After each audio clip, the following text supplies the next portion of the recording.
Tim Jernigan underwent back surgery to repair a herniated disc this week, first reported by SportsRadio WIP's Eskin, and was scheduled to miss just off-season workouts. Jernigan may be on the verge toward missing a significant portion of the season, according to SportsRadio WIP's Schefter. Jernigan will miss 4 to 6 months after back surgery.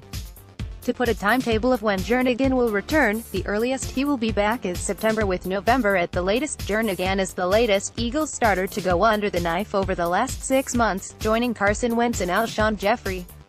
Wentz had surgery to repair a torn ACL in December, while Jeffrey repaired a torn rotator cuff he suffered last August and February.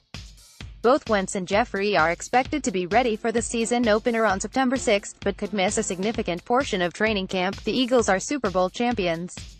This incredible journey is just beginning. Make sure to stay in the loop for all Eagles news throughout the offseason. Take 5 seconds to sign up for our free Eagles newsletter now. With Jernigan out for most of the offseason, the Eagles have plenty of depth at defensive tackle to compensate while he recovers. Fletcher Cox will start opposite of Haloti Ngata during the offseason workout program, which is good for the Eagles' free agent signing. Ngata is going to play more than Eagles fans might realize. The man he's replacing, Bo Allen, played 41.07% of the snaps last season, mainly on first and second down. Behind Cox and Ngata, the Eagles will give a look at Destiny Vaeo and Elijah Qualls at defensive tackle to see which one fills in as a no. 3. The winner of the Vaeo-Qualls battle will have the inside track to being part of the Eagles' defensive tackle rotation as the number 4 when Jernigan returns. Philadelphia usually keeps 4 defensive tackles on the 53-man roster, so that battle will be one to watch in minicamp. Aziz Cheetah and Winston Craig are the other defensive tackles on the Eagles roster who will look to make an impression in minicamp. The Eagles also signed Bruce Hector from South Florida as an undrafted free agent. Jernigan started 15 games with the Eagles in his first season with the team after being acquired from the Baltimore Ravens, finishing with 29 tackles and 2.5 sacks.